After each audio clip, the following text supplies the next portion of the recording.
الحمدللہ رب العالمین والصلاة والسلام علی رسولہ النبی الکریم، اما بعد۔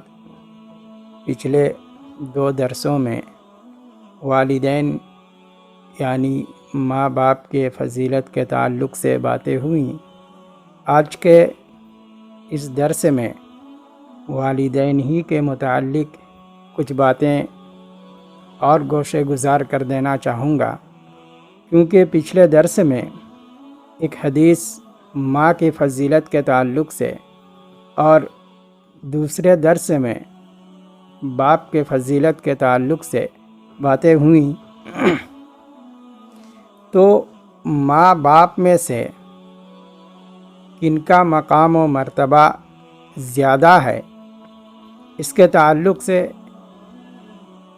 باتیں ہوں گی۔ تو اس سلسلے میں سب سے پہلے یہ متعین کر لیتے ہیں کہ ماں اور باپ میں سے کس کا مرتبہ، کس کا مقام اونچا ہے، کس کے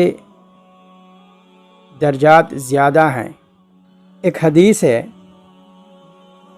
کتاب البر والصلہ کی، یہ حدیث ہے جسے امام ترمذی نے روایت کیا ہے۔ حضرت حکیم رضی اللہ عنہ اپنے باپ سے روایت کرتے ہیں، ان کے باپ نے نبی صلی اللہ علیہ وسلم سے پوچھا کہ اے اللہ کے رسول، میں کس کے ساتھ حسن سلوک کروں؟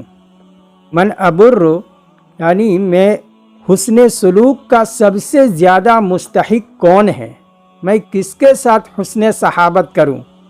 تو نبی صلی اللہ علیہ وسلم نے فرمایا کہ تیری ماں ہے، تمہارے حسن سلوک کا سب سے زیادہ مستحق تمہاری ماں ہے۔ اس کے بعد پھر نبی صلی اللہ علیہ وسلم سے سوال کرتے ہیں کہ اللہ کے رسول، پھر اس کے بعد کون ہے؟ ثم من، اس کے بعد کون ہے؟ تو آپ صلی اللہ علیہ وسلم نے پھر فرمایا کہ تیری ماں ہے۔ اس کے بعد صحابی پھر پوچھتے ہیں کہ اے اللہ کے رسول، اس کے بعد کون ہے؟ تو آپ صلی اللہ علیہ وسلم نے فرمایا کہ تیری ماں ہے۔ اس کے بعد پھر پوچھتے ہیں ثم من، اس کے بعد پھر کون ہے؟ تو آپ صلی اللہ علیہ وسلم نے فرمایا ثم اباکا، پھر تمہارا باپ ہے، فالاقرب والاقرب، پھر اس سے جو قریب ہو اور اس سے جو قریب ہو، قریب ترین جو رشتہ دار ہوں وہ ہیں۔ تو اس طریقے سے نبی صلی اللہ علیہ وسلم نے اس حدیث کے اندر ماں کا مرتبہ باپ کے مرتبے سے 3 گنا زیادہ بتلایا ہے، کہ ماں کا مقام و مرتبہ، ماں کا درجات جو ہے باپ کے درجے سے 3 گنا زیادہ ہے۔ اس حدیث سے یہ ثابت ہوا ماں کا مقام اونچا ہے، ماں کا درجہ باپ سے زیادہ ہے۔ ایسا کیوں ہے؟ تو اس شارح حدیث نے، حدیث کی تشریح کرنے والوں نے اس میں 3 باتیں ایسی بتائی ہیں جو ایک ماں اپنی اولاد کے خاطر کرتی ہیں، اس کے اندر باپ کی شرکت نہیں ہوتا ہے، باپ اس میں شریک نہیں ہوتا، جو ماں اپنی اولاد کے خاطر کرتی ہیں۔ پہلی چیز یہ ہے کہ 9 ماہ اپنے پیٹ میں رکھ کر کے اس بوجھ کو اٹھاتی ہیں، 9 ماہ تھک تھک کر پریشان ہو کر کے اسے اپنے پیٹ میں رکھتی ہیں۔ دوسری چیز، ولادت کے وقت جو پریشانی، جو تکلیفیں ہوتی ہے، اس تکلیف کو تنہا وہی برداشت کرتی ہے جس میں باپ شریک نہیں ہوتا ہے۔ اور تیسری چیز یہ بتلاتے ہیں کہ پیدائش کے بعد 2 سال مدت رضاعت میں اسے دودھ پلاتی ہیں، جو ماں کے خون سے بنتا ہے۔ ماں اپنی خون کو دودھ کی شکل میں منتقل کر کے بچے کے پیٹ میں ڈالتی ہے، جس سے بچے کا گوشت پوشت بڑھتا ہے۔ تو یہ 3 چیزیں ایسی ہیں جس میں باپ شریک نہیں ہوتا ہے۔ یہی وجہ ہے کہ نبی صلی اللہ علیہ وسلم نے ماں کے 3 درجے باپ سے زیادہ بتلائے ہیں، ماں کا 3 درجہ زیادہ ہے باپ سے۔ اسی لیے صحابی نے نبی صلی اللہ علیہ وسلم سے یہ پوچھا کہ میرے حسن سلوک کا سب سے زیادہ کون مستحق ہے، تو نبی صلی اللہ علیہ وسلم نے یہ فرما دیا کہ تیری ماں۔ 3 مرتبہ آپ نے صحابی نے پوچھا تو 3 مرتبہ آپ نے کہا تیری ماں ہے، اور چوتھی مرتبہ جب پوچھا گیا تو کہا کہ تمہارا باپ، اس کے بعد پھر جو قریب ترین رشتہ دار ہیں وہ تمہارے حسن سلوک کے مستحق ہیں۔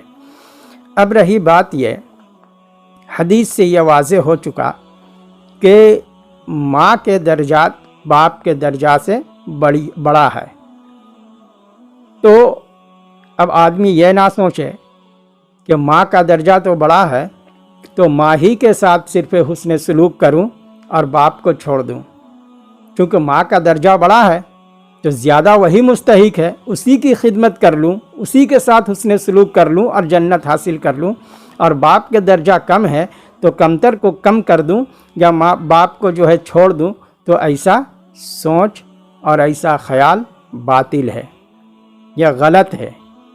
کیوں غلط ہے؟ اس وجہ سے کہ والدین کی نافرمانی، والدین میں ماں اور باپ دونوں داخل ہیں۔ والدین کی نافرمانی میں نافرمانی کرنے والوں کے لیے بڑے سخت جو ہے اللہ کے نبی صلی اللہ علیہ وسلم نے عذاب کا مستحق ٹھہرایا ہے، اور سخت وعید ان کے لیے نبی صلی اللہ علیہ وسلم نے فرمایا ہے۔ کیسے؟ ایک حدیث ہے اور بڑی زبردست حدیث ہے، انسان کے روح کو تڑپا دینے کے لیے یہی حدیث کافی ہے۔ جس کے دل میں ایمان ہوگا یقیناً اس حدیث کو سنتے ہی یا اس حدیث کو پڑھتے ہی اس کے رونگٹے کھڑے ہو جائیں گے، جو نبی صلی اللہ علیہ وسلم نے والدین کی نافرمانی کے تعلق سے بتلایا ہے۔ حدیث حضرت ابو بکرہ رضی اللہ عنہ سے ہے۔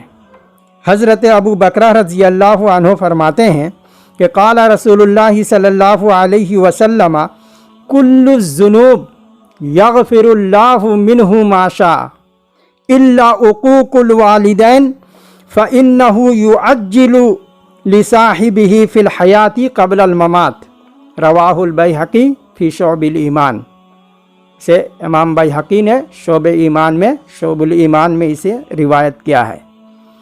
راوی اس حدیث کے حضرت ابو بکرہ رضی اللہ عنہ ہیں، فرماتے ہیں کہ ہر وہ گناہ جو انسان کرتا ہے، ہر وہ گناہ، چاہے انسان چوری کرے، کسی پر ظلم و زیادتی کرے، کسی کو ناحق پریشان کرے، کسی کو ناحق مارے، کسی کا ناحق اس کا حق دبا لے، جو بھی گناہ ہے جسے انسان کرتا ہے تو اللہ تعالی چاہے تو اس گناہ کو اس سے مؤخر کر دیتا ہے، یعنی اس گناہ کی وجہ سے اسے دنیا میں نہیں گرفتار کرتا، دنیا میں نہیں پکڑتا، بلکہ پوری کی پوری گناہ آخرت کے لیے اللہ رب العالمین رکھ دیتا ہے۔ قیامت کے دن اللہ تعالیٰ اسے اس کا گناہ کا جو سزا ہے وہ دے گا، یہ اللہ کے اوپر۔